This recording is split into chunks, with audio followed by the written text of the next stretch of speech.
कसे आहात सगळे? तर आज आहे लादिगमधला आमचा दुसरा दिवस आणि आम्ही जात आहोत बोटिंगमधून आमची वॉटर ॲक्टिव्हिटीज करण्यासाठी. हो, आज आम्ही बुक केलेली आहे स्नॉर्कलिंग ॲक्टिव्हिटीची.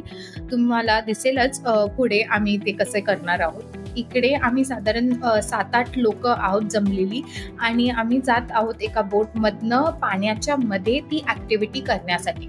सो तुम्ही बघू शकता इथे आजूबाजूला हे लहान लहान अशा बोटीज आहेत जिथनं तुम्ही जाऊ शकता. सो ही आहे आमची बोट. ह्याच्यामध्ये तुम्हाला बसून जायचं आहे. साधारण 7-8 जणांचा हा ग्रुप आहे. इकडचे बुकिंग्स म्हणजे सांगायचे तर असे 2 टाईपचे आहेत. एक हाफ डे बुकिंग आणि एक फुल डे बुकिंग. तर ह्या सकाळी साधारणपणे 9-9:30चे बुकिंग होतं. ते अराउंड 2-3 वाजेपर्यंत होते. तर असं तुम्हाला दिसेल की त्या बोटला स्टीलचे हँडल्स आहेत, त्याला पकडून तुम्हाला बसायचं असतं कारण पाणी खूप उडतं तुमच्यावरती आणि तुम्ही खूप भिजणार आहात. ॲक्च्युली पाण्याच्या मध्ये जाण्याच्या अगोदरच तुम्ही भिजलेले असाल. सो खूप मजा आहे ही बोट राईडमध्ये सुद्धा. सो असं या ॲक्टिव्हिटीजसाठी असं काहीही रिस्ट्रिक्टेड नाही आहे की तुम्हाला स्विमिंग आलीच पाहिजे किंवा तुमच्याकडे अशा साऱ्या इक्विपमेंट्स हवे, असं काहीही नाही आहे. तिकडची लोकं खरंच खूप हेल्पफुल आहेत. त्यांनी आम्हाला खूप चांगल्यापैकी गाईड केलं.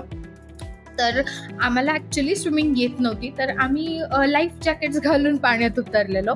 बट काहीही इश्यू नाही. तिकडचा जो गाईड आहे तो खरंच खूप खूप हेल्पफुल आणि त्याने आम्हाला खूप हेल्प केली. इवन आम्हाला दोघांनाही त्याने आम्हाला खूप मस्त असा एक्सपिरियन्स दिला स्नॉर्कलिंगचा. सो हे आता आम्ही पाण्यात उतरलो आहोत. हे गिअर्सही त्यांचे आहेत, लाईफ जॅकेट्स पण त्यांचे आहेत. सो असं काहीसं तुम्हाला ते काइंड ऑफ गॉगल्स आणि तोंडात ती जी नळी असते ती घ्यायची असते. बेसिकली तुम्हाला तोंडातून श्वास घ्यायचा असतो आणि खाली बघून तुम्हाला खालचं दिसतं. असं असतं ते काइंड ऑफ स्नॉर्कलिंग. तर आता तुम्ही बघू शकाल खाली पाणी तर बघा इतकं मस्त निळं निळं आणि क्लिअर आहे. तुम्हाला खालचं लिटरली हे बघा इथे कोरल्स दिसत आहेत, तो दगड आणि मला माहित नाही कॅप्चरमध्ये दिसत आहे की नाही, बट लहान लहान छोटे छोटे फिशेस पण दिसतील तुम्हाला. सो इतकं मस्त दिसत होतं. सो त्याने काय केलं ना, त्याने ती रिंग टाकली आणि एका साईडने त्याने पकडली आणि एका साईडने मी आणि अनिकेतने त्या रिंगला पकडून आम्ही आपले थोडंफार स्विमिंग करत आहोत. हे असं आम्ही काहीसं आमचं स्नॉर्कलिंग केलं आहे. तुम्ही इकडे बघू शकाल, इकडे ती झाडं आहेत, म्हणजे पाण्याखालची ती छोटी छोटी झाडं असतात. हे मी आणि अनिकेत इकडे तर असं होतं इकडचं.